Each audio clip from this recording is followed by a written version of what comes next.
So let's talk about Speaker of the House. We still have some politic talking points. We're gonna make some shifting in a minute, but Speaker of the House, Kevin McCarthy. Man, what done happened? What done? He's a. They let the fox in the house with the hens. Do you feel bad that Kevin McCarthy has been ousted? No, I knew it was going to come. It was only just a matter of time. I have to say, I'm a little shocked that it did happen. I didn't think Matt Gaetz can pull this. I'm surprised it took this long. Yeah, I wasn't expecting Matt Gaetz to carry it out. I didn't even know the Democrats were gonna support him. I thought they were gonna bail him out, but oh no, they actually kicked him to the curb, man. Mm-hmm. Kicked him. What a shocking story. Well, I mean that's what Democrats do. They use you up and spit you out.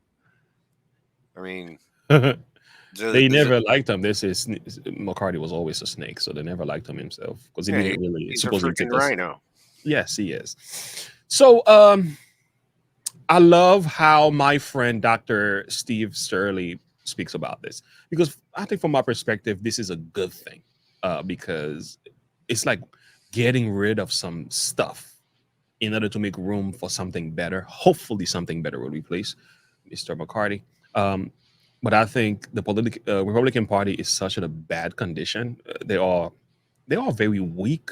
I think part of it is because they take the moral high ground. A lot of Republicans are Christians. And I think in the name of being nice and kind, they fail to show some backbones, right? I think that's what's going on here. Like, for example, the Democrats will do things and go after Trump and weaponize the three-letter alphabet government, the three-letter agencies against their political opponent. Obviously, it's in your face what they're doing. And the Republicans are just like, it's like, what? Biden has yet to be investigated. Like, you guys are studying this now. I mean, the laptop's been in your hands for how long? The evidence shown, the Twitter files came out. Like, the Sun has been up to no good. It's like these people are just dragging their feet. So I think Speaker McCarthy's being ousted is like, get your act together. If you're not gonna do the job, get out of the way. And I think this was a good look. Look at this. Hey, gang, it's me, Dr. Steve, coming to you from beautiful and red Dallas, Texas. As many of you know, the mayor of Dallas, Eric Johnson, he just recently defected from the Democrats and became a Republican. And that's, of course, just the tip of the iceberg of the amazing things that are happening in our nation as we speak. They're being called the Gaetz 8, the 8 Republicans who ousted Kevin McCarthy from his speakership yesterday. It was an absolutely historic move. It's never been done in the history of our nation. And as such, McCarthy just joined his other 2 rhino neocon colleagues who were also rejected by the Republican grassroots, Paul Ryan and Eric Cantor. They all resigned in humiliation as a result of the massive backlash against their pathetic uniparty tendencies. And that's the key here. I'm seeing a bunch of ridiculous commentary coming from the likes of Murdoch Republicans and Fox News and other donor class supported outlets lamenting on what happened yesterday. Oh, they're so upset. They're so upset at Matt Gaetz. They're calling him a traitor. And they're calling the Republican Party dysfunctional. You're only going to empower Pelosi and all of that crap. Again, one of my favorite Twitter handles, Cat Turd, dropped some truth bombs on that idiocy that passes as conservative commentary. Take notes. We the people don't care about the Republican and Democratic uniparty anymore. We're trying to save this country from the traitors in both parties, which is most of them. So welcome to the party, pal. And that is what these donor class that summarizes everything. Controlled commentators. That summarizes everything I wanted to say. Yeah, absolutely. That's it. That's it. That's what's going on. Video's stuttering a little bit. All right, sorry. In both parties, which is most of them. So welcome to the party, pal. And that is what these donor class controlled commentators don't get. What they don't get is that this is no longer Republican versus Democrat game anymore. This isn't the 1990s. This isn't Republican versus Democrat. This is the people versus the permanent political class. That's the new political divide. This is we, the people, versus the uniparty that governs according to its own interests and concerns and governs in such a way that protects the 1% donor class and their power, wealth, and affluence at the expense of our values, our interests, and our concerns. It's got nothing to do with Republicans and the health of the Republican Party. Ooh, the Republican Party is broken. Our president is being persecuted with weaponized legalism. There is an invasion at our southern border. Our Injustice Department is housing political prisoners, and all these Republican leaders can do is tweet and give sound bites. That's it. They're doing absolutely nothing to stop this insanity. Nothing. For heaven's sake, McCarthy never even subpoenaed Hunter Biden. So for all of these supposed conservative commentators lamenting and whining about the Gates 8, they could just go and retire at this point.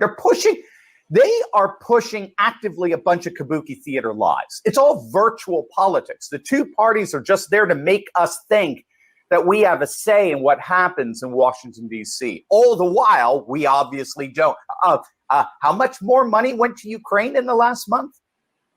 How many more Republican press conferences featuring Mitch McConnell, the international staring contest champion? How many more press conferences have we had telling us that that Ukraine is the single biggest priority for our Republican leadership right now? I mean, give me a freaking break. Now, that said, you won't believe what the interim speaker just did to Nancy Pelosi. This is going to absolutely make your day. But first, gang, you need. Oh man, look at the T-shirt. I don't know, man. The T-shirt. There's already a merch. I'm telling you, this is what I love about some Republicans. Even though I have issues with them, they know how to make some money, boy. Listen, For sure. I sold. Listen, I might as well promote my content while I'm at it. So I ended up selling Shameless so many plug of coming. these. I might as well. Let me take a commercial break as well. You see, these merches, they are just going like crazy. I sold over 12 different merch.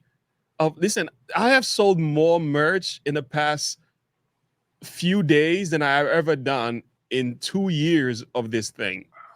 This merch, this Donald Trump merch, they are going off the. I'm telling you, friends, go shopping over there. Go shopping because it's amazing, man. The Trump, the Trump MAGA train. base. Oh my goodness, the MAGA base is so strong.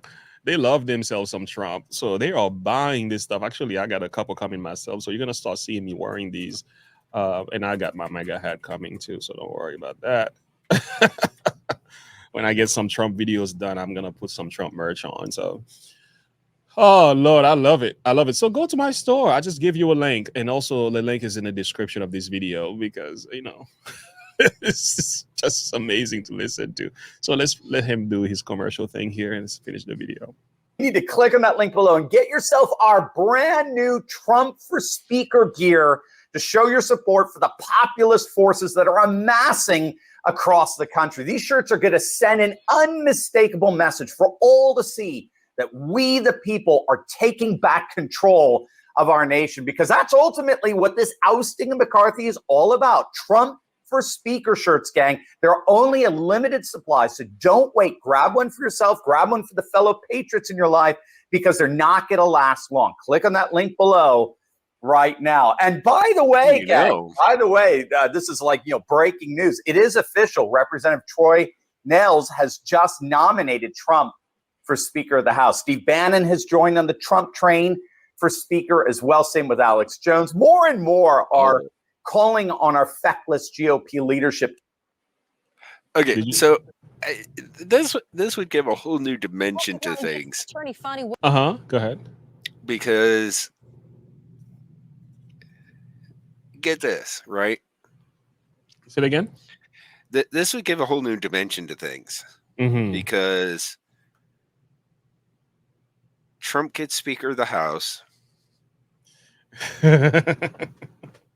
Biden gets ousted as president. Could you imagine Trump and Biden working together? No. On the economy? Hear me out on this. Hear me Okay. out on this. Trump gets Speaker of the House. Biden gets ousted. Mhm. Then Kamala Harris gets ousted. Guess who's next in line for president?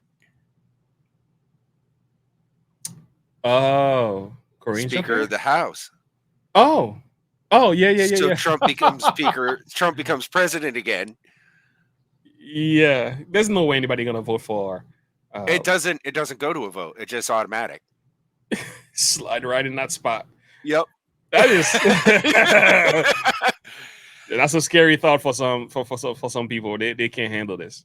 And then turn around and we get at least a partial year of Trump. Yeah. In a sense. And plus, wow, what a win. And then that would be he goes into epic. 2024 as President Trump. That would running be for epic. president.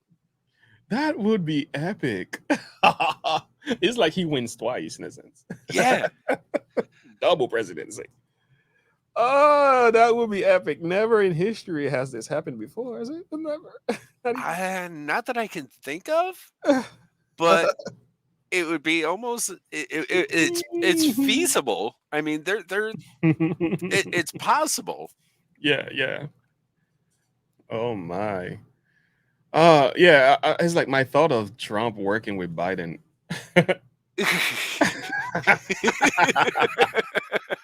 Oh, that's a good one. It says Trump working with Biden. We'll be like telling someone in the 70s to text me. It'd be like me trying to teach my mom how to text message. It just doesn't work. No, I love my mom to death. Don't get me wrong. Can you imagine the tweet letter agency's reaction to this? Because being a Speaker of the House, a lot of these indictments and everything that's going against Trump, he's going to be in a position where he can actually investigate the people that are bringing this. Mm-hmm. So you're talking about wielding serious power here. Mm-hmm. That will make them cry. Yeah. Oh my Lord, this will be great. Oh, I can only imagine. And then but the other thing is, the other pushback is Kamala get out and he ends up becoming president. Yeah. I mean, the other pushback will be, well, if he is Speaker of the House now, how does that impact his campaigns and presidency? Isn't that going to keep him from the eyes of the people and stuff like that? No, it put him I'm sure he'd have a camera in there every day. Like using the internet. Yeah. Yeah. He knows how to use the internet. Trust me. I know. I've noticed that. That's a powerful tool. He's using it in a powerful way. So, this will be epic. I will laugh so hard. Talk about backfire. Oh, this will backfire big time. Yeah. I think it would be cool. Yeah. What the enemy meant for evil, God turned it around for good. Mm-hmm. Perfect.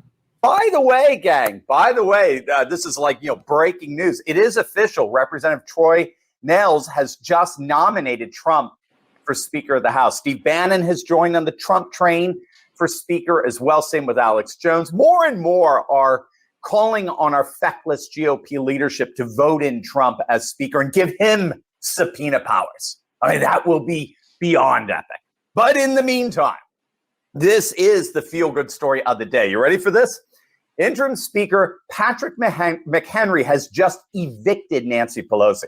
He's just ordered her to leave her special hideaway office she never relinquished following her party's defeat back in the 2022 midterms. So Speaker McHenry informed Pelosi in an email that the office will be rekeyed if she doesn't leave immediately.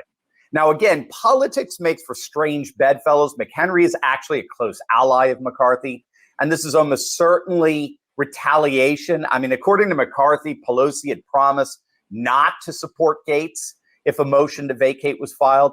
Obviously, that promise was not kept. In yesterday's vote, Pelosi stabbed McCarthy in the back and actually encouraged her caucus not to save McCarthy. So as retaliation for that betrayal, Pelosi's being evicted. She's being kicked out of this special office. And she's already whining about it. You'll love this. She's accusing this interim speaker, get this, of breaking tradition. Since when they believe in any traditions? These people have been getting rid of anything that is of value in our culture. Like Judeo-Christian values, out. The way we do politics, out. Indicting the president, impeaching the president over and over again, out. And now all of a sudden, tradition matters. Like, since when it matters? Like, please give me a break. Leaving a past president alone, out. No, yep. It's just crazy to me. It's crazy. Like, you got a president who's obviously in serious corruption right in front of the eyes of the people. He's falling apart. You ignore that. You're not investigating his crimes. You let that stuff go. He's like, oh yeah, let's talk about tradition for a minute. Like, could you imagine Pelosi with Trump as House Speaker? After she ripped up his speech, that would be a nightmare. I cannot imagine this. Oh my word! Please don't do this to me. I'm there for it, man. I'm all for it. It's like cats and dogs. Just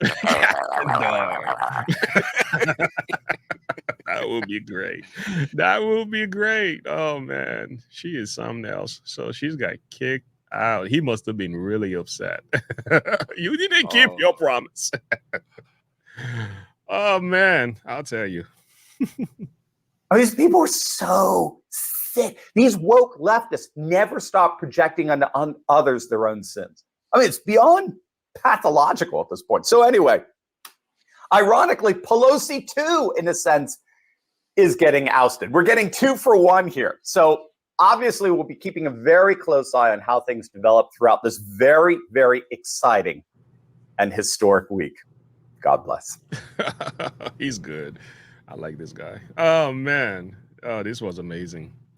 That's what I said. Victory is possible, friends. Even though things may look really murky right now and strange, we don't have to be afraid.